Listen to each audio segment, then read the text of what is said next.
Shalom à tous, bienvenue pour cette nouvelle vidéo. Aujourd'hui, je vais parler d'une vidéo sur l'islam. Et oui, encore. Là, cette fois-ci, je vais vous faire montrer des aspects bizarres du Coran. Hein. J'ai mis dans le titre de la photo « Islam ». Un cas vraiment particulier, parce que vraiment, l'islam est vraiment un cas particulier. Je vais vous faire montrer tout dans la description. Alors pour ceux qui me croiront pas, je mettrai les sources tout simplement, hein, les sourates, les sunnas, les hadiths et tout. Donc voilà. Alors nous allons commencer cette vidéo. Je peux vous dire, c'est que quand vous entendrez cette vidéo, vous direz, c'est vraiment un cas particulier, quoi. Le Coran, l'islam et tout, ce sont vraiment des cas particuliers. Alors, premièrement, nous allons commencer par Allah. Il est écrit que Allah n'a pas créé ni engendré selon le Coran. Sourate 112, chapitre ou verset 3. Mais c'est plus sourate 112, verset 3. Il n'a jamais engendré et n'a pas été engendré non plus. Donc là, on voit que Allah n'a pas engendré, n'a pas créé, n'a pas d'enfant, n'a pas d'associé ou quoi que ce soit. Sourate 4, verset 171, et ne dites pas 3, cessez, ce sera meilleur pour vous, Dieu, enfin Allah n'est qu'un Dieu unique. Il est trop glorieux pour avoir un enfant. C'est à lui qu'appartiennent tout ce qui est dans les cieux et sur la terre, voilà, et patati et patata. Mais il y a une grosse contradiction. Ils disent que Allah n'a pas créé, n'a pas engendré, n'a pas d'enfant et tout, alors que Allah a créé les êtres humains avec son sperme. Et oui, ça peut vous choquer, mais c'est la vérité. Or, nous savons qu'on utilise le sperme pour engendrer et procréer, surtout pour procréer. Hein. Cela veut dire qu'Allah lui-même aurait lui-même du sperme, déjà, pour commencer, et qu'il aurait lui-même un sexe. C'est bizarre. Surtout que le sexe, ça appartient qu'aux humains, puisque c'est quand Adam et Ève ont mangé le fruit défendu, ils ont vu qu'ils avaient un sexe. Donc... c'est assez étrange quand même. Hein. Donc si Allah a créé l'homme avec, et même la femme avec une goutte de sperme, c'est quand même bizarre, non? Donc il serait donc le père d'une multitude alors. Donc ça veut dire que tous les êtres humains sont ses enfants. Et ça viendrait contredire la sourate 112 verset 3 qui n'a pas engendré, qui n'a pas créé et tout. Apparemment, les musulmans refusent de croire qu'Allah a un sexe, un pénis avec des testicules, à moins que le sperme d'Allah se trouve dans les reins et dans la colonne vertébrale, comme ils disent. Hein. Donc ça veut dire qu'ils sont tous les enfants d'Allah, car Allah les a créés par son propre sperme. Regardez sourate 23, chapitre 12, verset 12 à 14. J'ai du mal parce que c'est pas comme la Bible. Donc, nous avons certes créé l'homme d'un extrait d'argile, puis nous en fîmes une goutte de sperme dans un reposoir solide. Ensuite, nous avons fait du sperme une adhérence, et de l'adhérence, nous avons créé un embryon. Puis de cet embryon, nous avons créé des os, et patati et patata. Gloire à Allah, le meilleur des créateurs. Bon, là, excusez, je vais pas me mettre à rigoler parce que, voilà. Par respect. Donc, ensuite, nous voyons dans la sourate 76, verset 2, il est écrit « Nous avons créé l'homme d'une goutte de sperme mélangée à des composantes diverses. » Bon. Ensuite, il est écrit dans la sourate 53, versets 45 à 47, « Et que c'est lui qui a créé les deux éléments de couple, le mâle et la femelle, d'une goutte de sperme quand elle est éjaculée, et la seconde création lui incombe. » Ouh, là ça commence à faire un petit peu, ça fait beaucoup quand même, hein, d'une goutte de sperme éjaculée. Donc on se demande comment,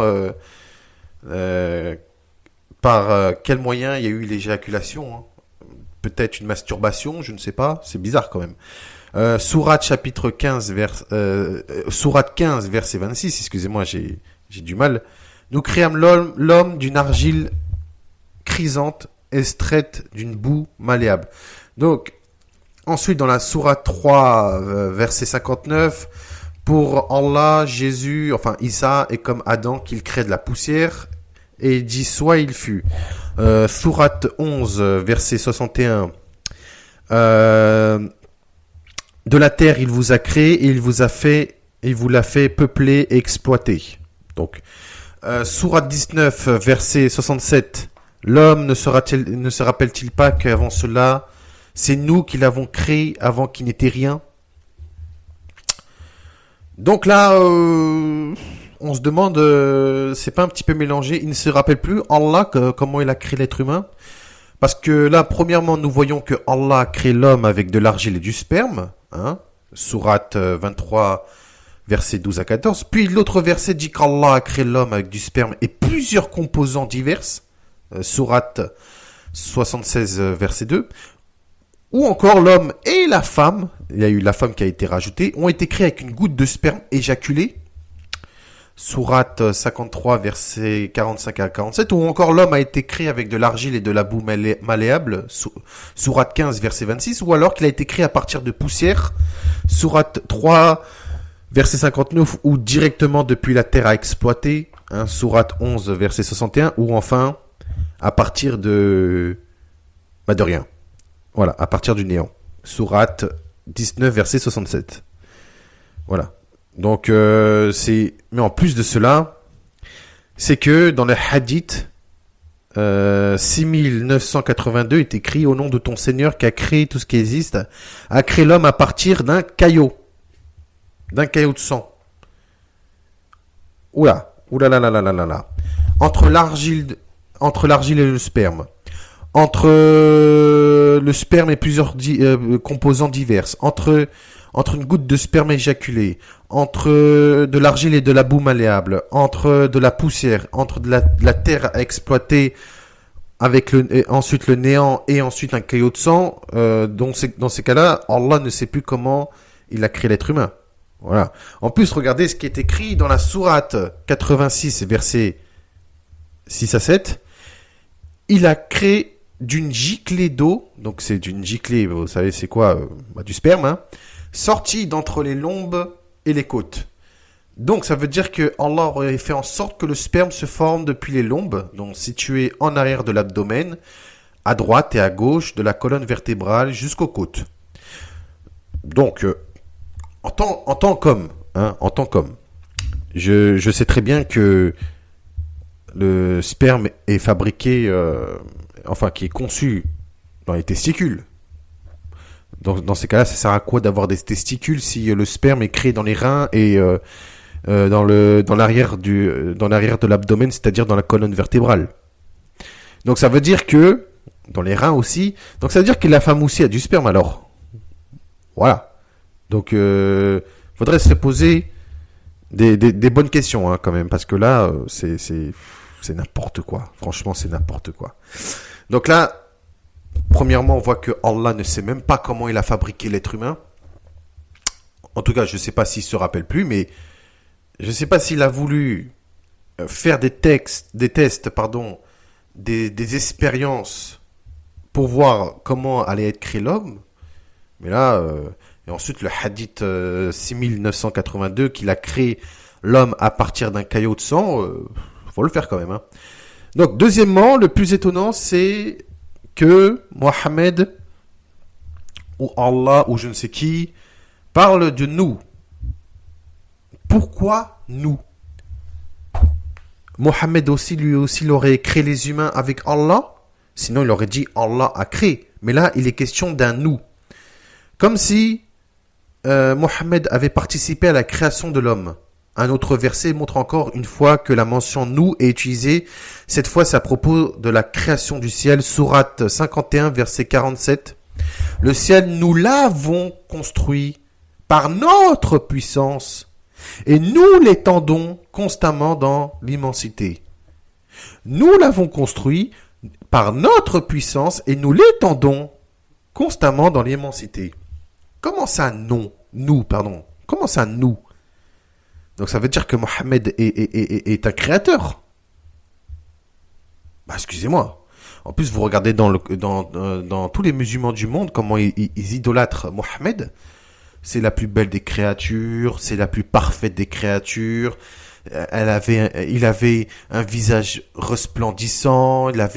Vous voyez, c'est n'importe quoi, franchement. Donc ça veut dire que Mohammed aurait créé lui aussi, par sa puissance, qu'il a créé le ciel et il a étendu, alors que surtout que Dieu, quand il a créé toutes ces choses, le véritable Dieu, hein, je parle, il n'avait aucun humain qui existait.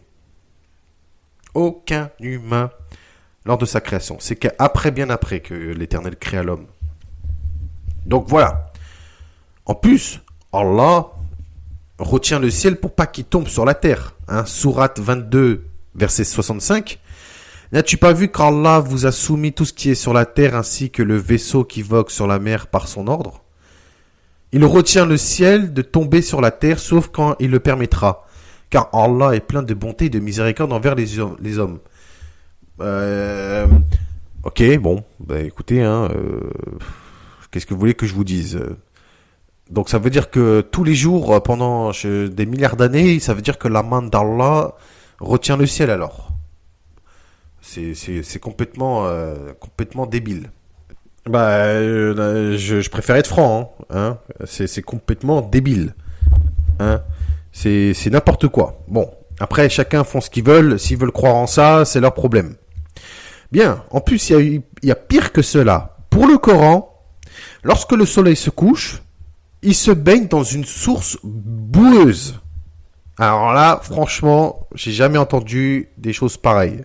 Sourate 18, verset 86. Jusqu'à ce qu'il atteigne l'endroit où le soleil disparaît, il trouva qu'il se couchait dans une source boueuse. Bon, ça a été confirmé dans le hadith 4002. Sauf que Mohammed dit que le soleil se baigne plutôt dans une source d'eau chaude. Bon, c'est bon. Je savais pas que dans l'espace il y avait une source d'eau dans l'espace qui faisait la taille du soleil. Bon, ça, je dis rien, hein, je dis rien. Bon, alors pour le Coran, hein, pour le Coran et pour les musulmans, la terre serait plate. Sourate 68, verset 20. Et pour la terre, comment a-t-elle été aplatie? Bon, excusez-moi, bon, Allah aurait créé les étoiles du ciel comme missiles contre les démons. Bon, ça paraît, c'est Sourate 67, verset 5. Nous avons effectivement embelli le ciel le plus proche avec des lampes, donc des étoiles, dont nous avons fait des projectiles pour lapider les démons, et nous leur avons préparé le châtiment de la fournaise. Mais bizarrement, Allah a créé les hommes et les djinns, donc les démons, pour qu'ils l'adorent. Sourate 51, verset 56. Je n'ai créé les djinns et les hommes que pour qu'ils m'adorent. Donc, comment ils peuvent vouloir lapider les démons? Surtout que ensuite il a dit que les djinns, il a créé les djinns pour qu'ils l'adorent. Donc c'est n'importe quoi. Franchement, ce sont des bêtises. Ce sont des bêtises. Moi, par contre, ça me fait rappeler un truc. C'est que eh bien, quand on parle de démons, ça me fait rappeler l'Apocalypse. Je vais vous expliquer pourquoi. Il est écrit dans Apocalypse chapitre 12 verset 4, sa queue, donc le grand dragon rouge, entraînait le tiers des étoiles du ciel et les jetait sur la terre. Donc, ça me fait rappeler ce passage que Allah utilise les étoiles comme projectiles pour lapider les démons. Et là, nous voyons que le grand dragon entraîna par sa chute le tiers des étoiles du ciel et qui les faisait tomber sur terre. Théoriquement, un démon est sur terre mais non dans les cieux. Donc ça prouve que on voit bien qu'il y a un sens caché, que tout simplement, Allah serait tout simplement le grand dragon de l'Apocalypse. Voilà. Bon, après, de même que les djinns adorent le Coran, hein, ils aiment entendre le Coran et ils servent Allah en plus. Alors que dans la Bible, il est écrit qu'il y a une guerre entre les anges et les démons et que les démons blasphèment et se rebellent chaque jour contre Dieu et font du tort aux élus. Là, bizarrement, c'est écrit dans la sourate 72, versets 1 à 2, dit « Il m'a été révélé qu'un groupe de djinns prêtèrent l'oreille puis dirent « Nous avons certes entendu une lecture du Coran merveilleuse qui guide vers la droiture, nous y avons cru et nous n'associerons jamais personne à notre Seigneur. » Bon, c'est sourate 46, versets 30 à 31, et dire « Ô notre peuple, nous venons d'entendre un livre qui a été descendu après Moïse, confirmant ce qui l'a précédé. Bon, il guide vers la vérité et vers un chemin droit. Et donc, ô notre peuple, donc le peuple des djinns, des démons, répondez aux prédicateurs d'Allah et croyant en lui. Allah vous pardonnera une partie de vos péchés et vous protégera contre un châtiment douloureux. » Alors que nous savons très bien que Dieu n'a pas pu pardonner les démons, enfin les anges déchus, parce qu'ils ont quitté leur demeure, et eux qui ont été créés sans péché parfait, qui voyaient la face continuellement de notre Créateur, ils ont quitté leur lieu d'origine pour se rebeller contre Dieu. Ils n'auront jamais de pardon, tout simplement. Donc, même est écrit dans le livre de Jude que les anges rebelles sont enchaînés dans les ténèbres éternellement et ils auront part à un feu éternel. Donc comment ça se fait que Allah leur pardonnera leurs péchés et les protégera contre un châtiment douloureux? Bon, bah écoutez, c'est comme ça. Donc, il faut savoir une chose, c'est que selon le Coran, la meilleure communauté de toute la terre entière, enfin c'est selon le Coran, et c'est la communauté musulmane. Sourate 3, verset 110. Vous êtes la meilleure communauté qu'on ait fait surgir pour les hommes. Vous ordonnez le convenable, interdissez le blâmable et croyez à Allah. Si les gens du livre croyaient, ce serait meilleur pour eux. Il y en a qui ont la foi, mais la plupart d'entre eux sont des pervers. Bon, ça veut dire que avec eux, les musulmans, on ne sait pas si nous-mêmes, étant juifs ou chrétiens, nous sommes des pervers. Bon, ça, c'est pas grave. Allah encourage les hommes à battre leurs femmes. Là, on va venir à des sujets plus sérieux. Sourate 4, verset 34. Et quand à celles dont vous craignez la désobéissance, exhortez-les, éloignez-vous d'elles dans leur lit et frappez-les. Si elles arrivent à vous obéir, alors ne cherchez plus de voix contre elles, car Allah est certes haut et grand.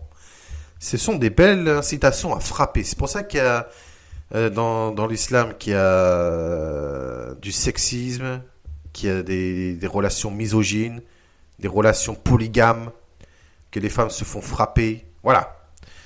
Donc pour Allah, il faut savoir une chose, c'est que Allah ne veut pas que les musulmans prennent des juifs et des chrétiens pour amis ou alliés. C'est véridique. Sourate 5, verset 51. Ô les croyants, ne prenez pas pour alliés les juifs et les chrétiens. Ils sont alliés les uns des autres. Et celui d'entre vous qui les prend pour alliés devient l'un des leurs.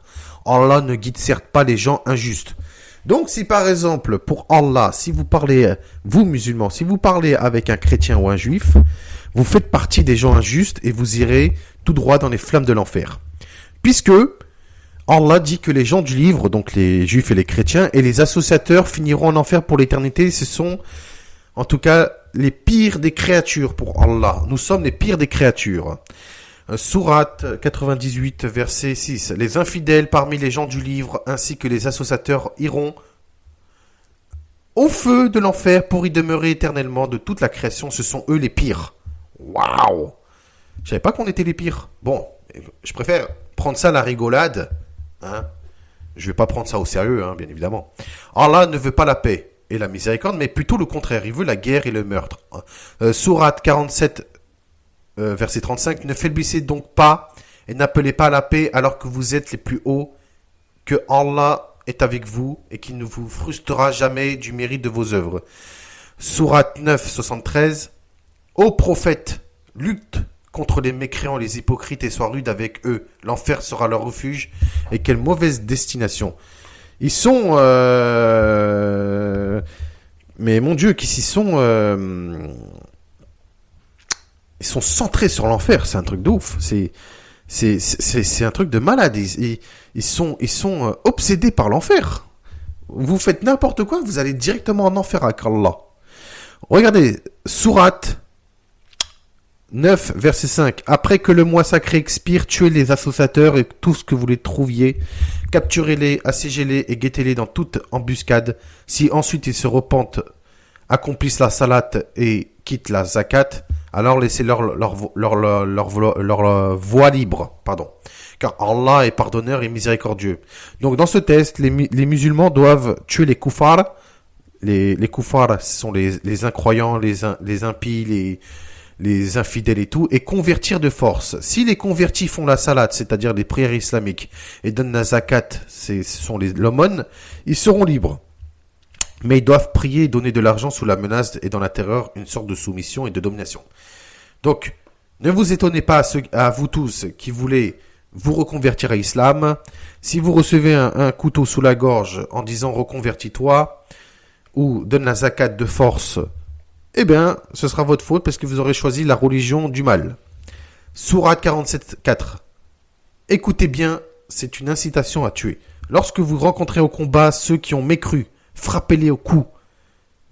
Puis, quand vous les avez dominés, enchaînez-les solidement. Ensuite, c'est soit la libération gratuite, soit la rançon, jusqu'à ce que la guerre dépose ses fardeaux. Il en est ainsi, car si Allah voulait, il se vengerait lui-même contre eux. Mais c'est pour vous éprouver les uns par les autres. Et ceux qui sont tués dans le chemin d'Allah, il ne rendra jamais vaine leur action. Donc, c'est-à-dire ceux qui tuent au nom d'Allah et ceux qui meurent au nom d'Allah, ils auront le paradis avec les ouris et les 1000 vierges aux gros yeux. Dans ce texte, les musulmans prendront des ennemis en esclavage. La plupart du temps, la libération gratuite n'est pas envisageable. Je préfère vous le dire. C'est plutôt la conversion de force avec un couteau sous la gorge, avec des cris de Allah Akbar. Puis, s'il n'y a pas de conversion, c'est la décapitation et le meurtre qui est pratiqué plutôt. Voilà. Allah demande d'être dur et sans pitié pour les non-musulmans et d'être miséricordieux entre musulmans. Sourate 48, verset 29. Mohammed est le messager de Dieu et ceux qui sont avec lui sont durs envers les mécréants et miséricordieux entre eux.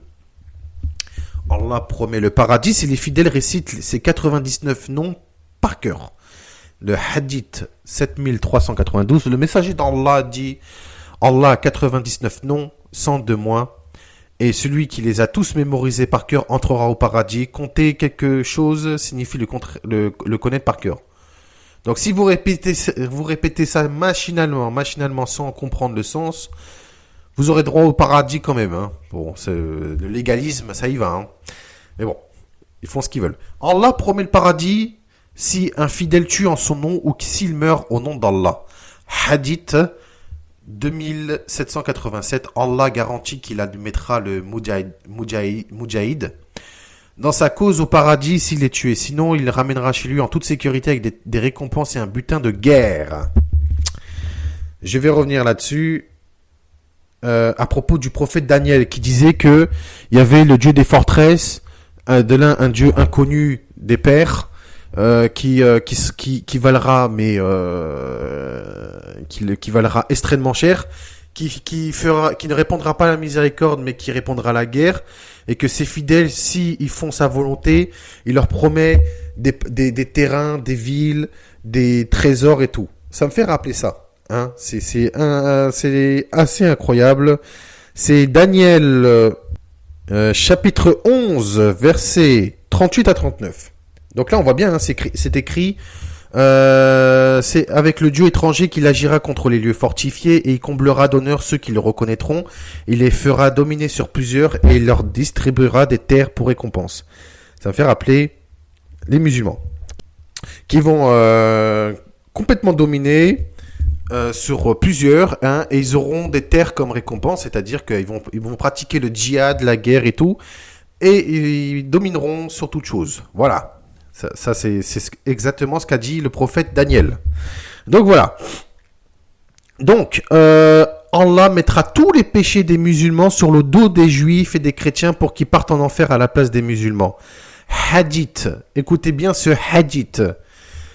Hadith 6666, comme le nom d'Allah.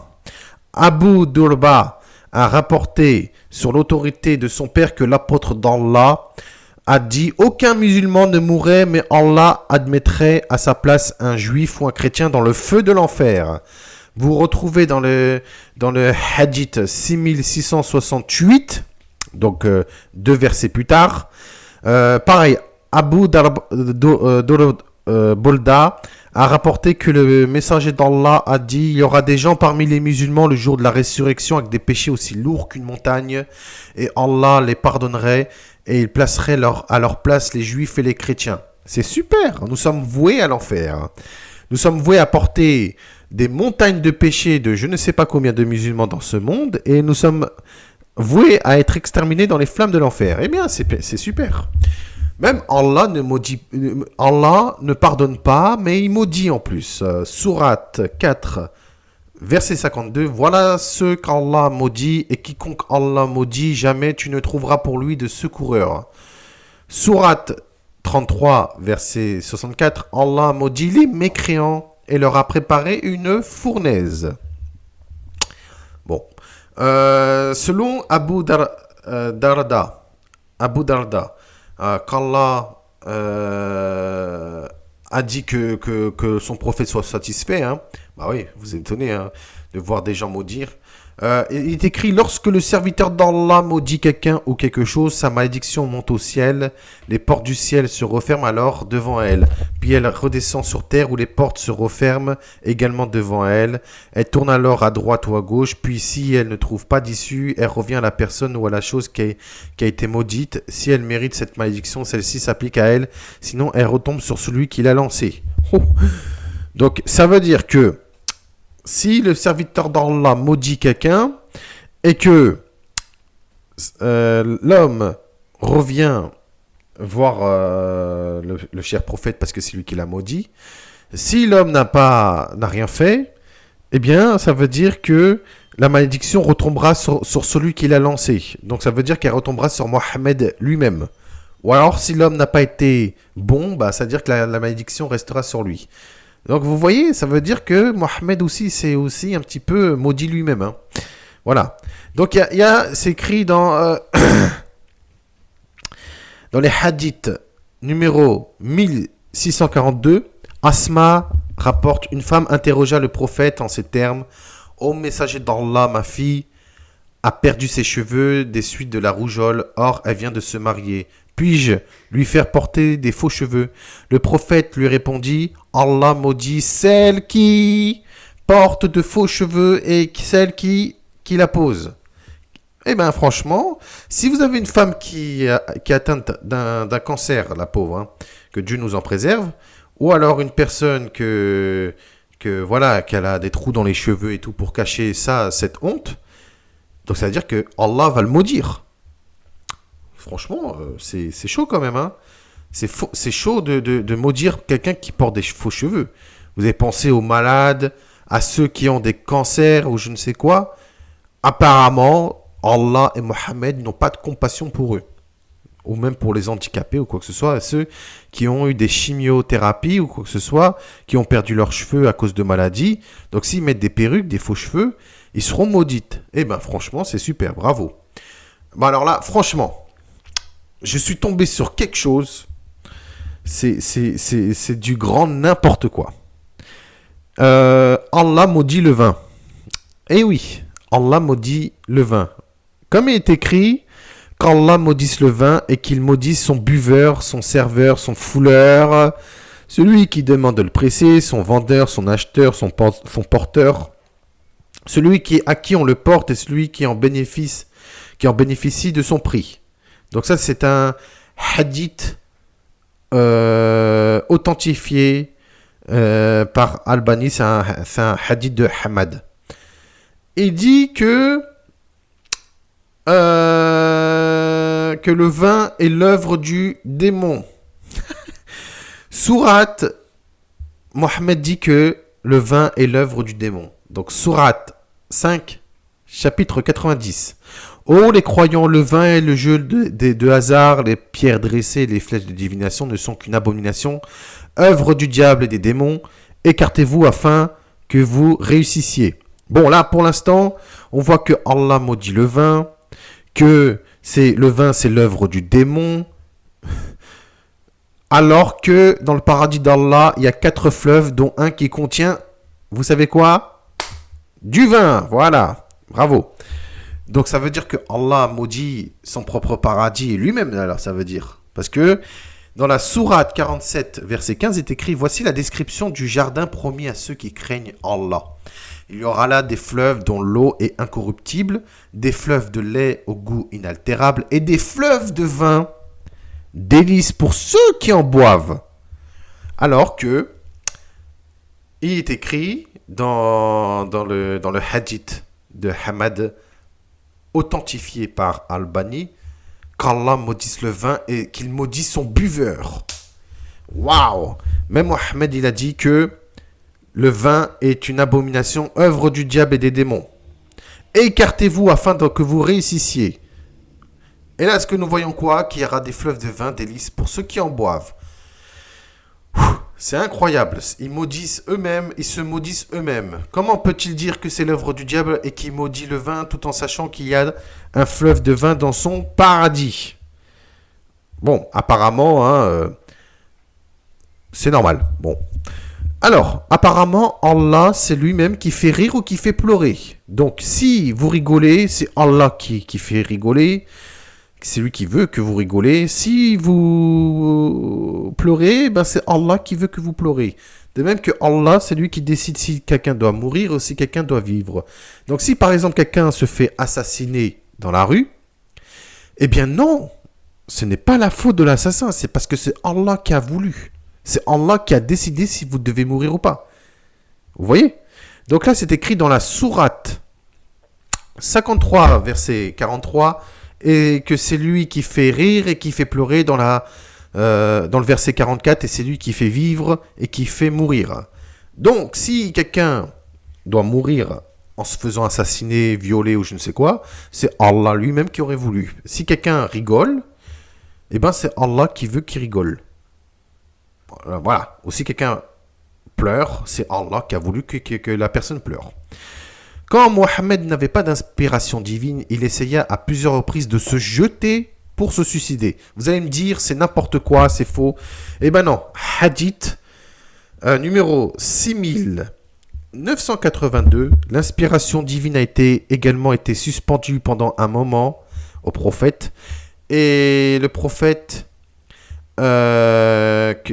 lui qu'il a voulu que la paix soit profitable, est devenu si triste que nous avons entendu dire qu'il avait l'intention plusieurs fois de se jeter du haut des montagnes, et à chaque fois qu'il montait au sommet d'une montagne, ordre de se jeter, Djibril apparaissait et devant lui disait: ô Mohammed, tu es en effet le messager d'Allah, en vérité. Donc, c'est bizarre quand même. Eh bien, Mohammed lui-même, il avait peur de Djibril, car il attaquait souvent. Même Mohammed redoutait des attaques de sa part. Hadith 6982. Il est écrit: l'ange vint à lui, donc Djibril lui demanda de lire. Le prophète répondit: je ne sais pas lire. L'ange m'a attrapé avec force et m'a pressé si fort que je ne pouvais plus le supporter. Il m'a ensuite relâché et m'a de nouveau demandé de lire. J'ai répondu: je ne sais pas lire. Après quoi, il m'a attrapé de nouveau et m'a pressé une deuxième fois jusqu'à ce que je ne puisse plus supporter.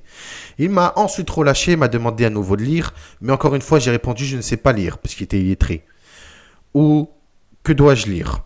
Sur ce, il m'a attrapé pour la troisième fois et m'a pressé, puis il m'a relâché et m'a dit: lis au nom de ton Seigneur qui a créé tout ce qui existe.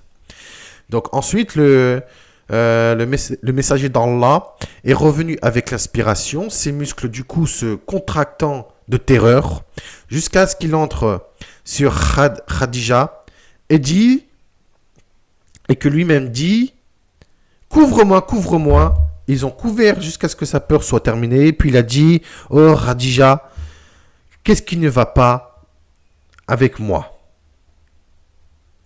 Puis il lui a raconté tout ce qui s'était passé. Il lui dit: j'ai peur que quelque chose m'arrive. Donc ça prouve que Mohammed avait peur que Djibril l'attaquait. Encore une fois, il faut savoir une chose, c'est que Djibril était très violent et qu'il attaquait souvent Mohammed, que ce soit par des coups physiques, mais aussi des coups spirituels, de la possession et quoi que ce soit. Donc, vous avez vu, dans ce hadith, lui-même il a dit « J'ai peur que quelque chose m'arrive ». Voilà, donc il a dit « Couvrez-moi, couvrez-moi ». Ça prouve qu'il a eu peur. En plus, vous savez, Mohammed n'était jamais serein. Il commettait d'énormes péchés et implorait le pardon d'Allah plus de 70 fois chaque jour. Sourate 47, verset 19. Ça, c'est pour ceux qui disent que Mohammed était sans péché, qu'il était parfait, quoi. Il est écrit, sache donc qu'en vérité, il n'y a point de divinité à part Allah et implore le pardon pour ton péché, ainsi que pour les croyants et croyantes. Dieu connaît vos activités sur terre et vos lieux de repos dans l'au-delà. Ensuite, dans la sourate 48, verset 2, afin qu'Allah te pardonne tes péchés passés et futurs. Donc, si Mohammed est sans péché, pourquoi il doit se faire pardonner de ses péchés passés et futurs? En plus, le futur qui ne sont pas encore venus, puisqu'il parachève sur lui le bienfait et qu'il guide sur une voie droite, selon Allah. Eh bien, dans le hadith numéro 6307, il est écrit, le prophète a dit, je jure par Allah que je demande pardon à Allah et je m'en répands auprès de lui plus de 70 fois par jour. C'est excessif. C'est incroyable. Pourquoi il a donné de l'assurance à ses croyants d'aller au paradis alors que lui-même, il n'est pas sûr d'être pardonné et il prie plus de 70 fois par jour? C'est incroyable. Mohammed avait des esclaves pour avoir des relations sexuelles. Nous avons dans la Sunan An-Nasa'i, je ne sais pas si je prononce bien, 3959, il a été rapporté d'Anas que le messager d'Allah avait une esclave avec laquelle il avait des rapports sexuels. Bon. Mohammed autorisa au maître à avoir des rapports sexuels avec ses esclaves et captives. Sourate 4, verset 24. Mohammed possédait 40 esclaves noirs, comme est écrit dans An-Nasa'i. Livre 44, hadith 173. Mohammed a possédé et a vendu beaucoup d'esclaves mâles et femelles. Il a dit qu'Allah a permis à lui et aux musulmans d'avoir des relations sexuelles avec leurs esclaves femelles. Donc là, c'est les références dans le Coran au sourate 33, versets 50 à 52, sourate 23, verset 6, sourate 4, verset 28 et sourate 70, verset 30. Mohammed a encouragé de pratiquer du coït interrompu sur les captives, donc c'est-à-dire le retrait de l'organe sexuel masculin avant l'émission du sperme pour éviter la conception. Ça, c'était écrit dans les Sahih Muslim, livre 8, hadith 3371. Lui-même, Mohammed autorisé. Mohammed avait des esclaves noirs. Comme il est écrit dans Sunan An-Nasa'i, 4000, donc le hadith 4625, il a été raconté que Jabir Saïr, un esclave, est venu et a donné sa promesse au messager d'Allah d'émigrer et le prophète n'a pas réalisé qu'il était un esclave. Puis son maître vint le chercher, le prophète a dit vends-le-moi. Il l'acheta donc pour 2 esclaves noirs, puis il n'accepta pas tant qu'il n'avait pas demandé. Donc le hadith 6161, et il rapportait que le messager d'Allah était en voyage et qu'il avait un esclave noir appelé Anjasha, qui conduisait les chameaux. Pareil dans le hadith 7263, je suis venu et voici le messager d'Allah séjournait dans une chambre mansardée et un esclave noir du messager d'Allah était en haut ses escaliers, en haut dans ses escaliers. Donc Mohammed considérait les esclaves noirs comme des têtes de raisin. Alors là, franchement, quand j'ai lu ça, j'ai rigolé. Excusez-moi, hein, je préfère être sérieux. J'ai rigolé. C'est vraiment raciste. Après, qu'on ne vient pas dire que le Coran, c'est une religion de paix et d'amour, surtout qui est écrit dans Sahih al-Bukhari, donc le hadith numéro 7142, le messager d'Allah a dit vous devriez écouter et obéir à votre dirigeant même s'il était un esclave éthiopien noir dont la tête ressemble à un raisin sec. Comment dire? C'est... Ouh, c'est... Mohammed disait que Satan ressemble à un homme noir. C'est la vérité. Je vous jure, c'est la vérité, il a dit ça. Dans Sirah ibn Ishaq, page 243, est écrit: j'ai entendu l'apôtre dire, celui qui veut voir Satan doit regarder Nabtal. C'était un homme noir avec de longs cheveux flottants, des yeux enflammés, des joues rouges foncées. Donc ça veut dire que Mohammed considère les noirs, enfin les gens de couleur, hein, parce que je ne vais pas dire les noirs, parce que c'est lui-même qui dit noir. Donc les gens de couleur comme des satans et des esclaves. Bon, voilà. Donc il est écrit dans le livre de Al-Shifa, qui est le livre de Qadi Iyad, page 319, est écrit: celui qui dit que Mohammed est noir doit être condamné à mort. Eh bien, bravo le racisme, bravo, c'est bien. Mohammed a pris une fillette de 6 ans en mariage et il consomma le mariage à 9 ans. Donc, dans le Sahih Bukhari, volume 8, hadith 6130, est écrit: Aïcha a rapporté, j'avais l'habitude de jouer avec les poupées en présence du prophète. Et mes amies filles jouaient aussi avec moi. Quand l'apôtre d'Allah entrait l'endroit où je vivais, elles avaient l'habitude de se cacher, mais le prophète les appelait pour qu'elles se joignent et jouent avec moi.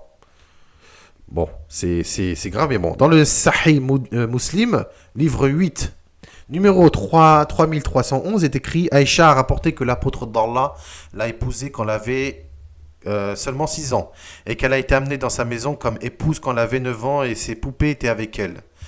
Et quand lui, entre guillemets, le saint prophète, mourut, elle avait 18 ans.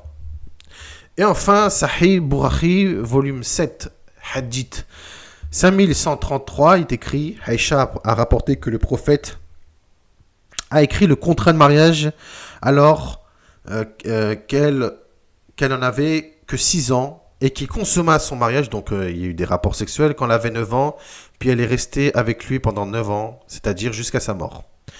Donc, ensuite, je vais finir cette vidéo pour vous énumérer les atrocités de Mohammed. Il est écrit dans un hadith rapporté par Al-Tabaran: j'ai vu le messager d'Allah mettre les jambes de Hussein et d'embrasser son petit sexe, son petit pénis. Donc, je mets tout dans les descriptions, vous verrez par vous-même. Dans le hadith de Ibn Abi Sufyan, excusez-moi pour les prononciations, je ne parle pas arabe, j'ai vu le prophète sucer sur sa langue et ses lèvres Al-Hassan, le fils de Ali, pour aucune langue et aucune lèvre que celle du prophète lui protège du feu de l'enfer. Donc en vrai, il a sucé la langue du petit pour qu'il soit préservé, enfin ses lèvres et sa langue, du feu de l'enfer. Bon, Mohammed avait l'habitude de sucer les langues des jeunes enfants, puisque il a dit lui-même: où est le petit enfant? Apportez-moi le petit enfant. Puis le prophète, qu'Allah le bénisse et lui accorde la paix, a ouvert sa bouche et a mis sa langue dans sa langue à Hassan. Le messager d'Allah a retiré sa chemise et l'a mise sur Ali, et il a couché avec elle dans sa tombe. Donc il était nécrophile, monsieur. Voilà. Il a couché avec elle dans sa tombe. Bon. Mohammed invite également les jeunes garçons de le voir se laver les parties intimes, hein, dans le hadith 16245. Voilà. Donc c'est quand même incroyable, hein, quand même. Hein. Ensuite, nous avons dans Sahih Al-Bukhari, volume 1, livre 4, numéro 229, et il a rapporté que Aïcha avait l'habitude de laver les traces de janaba, donc de sperme, des vêtements du prophète, et qu'il avait l'habitude d'aller à la prière tandis que les traces de sperme étaient encore avec lui. Pareillement dans Sahih Al-Bukhari, volume 1, livre 4, numéro 231, qui est écrit: Suleyman bin Yassar a demandé: j'ai demandé à Aïcha sur les vêtements souillés de sperme. Elle me répondit: j'avais l'habitude de le laver, les vêtements de l'apôtre d'Allah qu'il irait à la prière tandis que les taches d'eau étaient encore visibles. Bon, conclusion de cette vidéo: sexisme, misogyne, enfin, il y a sexisme, misogynie, adultère, polygamie, esclavagisme, meurtre, guerre, enfin voilà, il y a tout quoi. Pédophilie, nécrophilie, voilà. C'est tout ce que je peux dire de la vidéo. Vous pouvez pas nier cela, puisque tout simplement, je mettrai tout dans les descriptions. Il n'y a plus d'excuses pour dire oh, l'islam, c'est une religion de paix et d'amour. Non, il n'y a plus d'excuses maintenant. Vous savez très bien maintenant qu'est-ce que c'est cette religion. Et vous savez maintenant qu'elle est vraiment très dangereuse. Je vous dis shalom à tous. Ne soyez surtout pas choqués, surtout. Faut bien que la vérité se fasse un jour, mais voilà, je reste sur ce terme que un bon terme, c'est à plus tard. Voilà. Allez, à plus tard à tous et prenez soin de vous et je vous dis shalom ouvracha. Au revoir.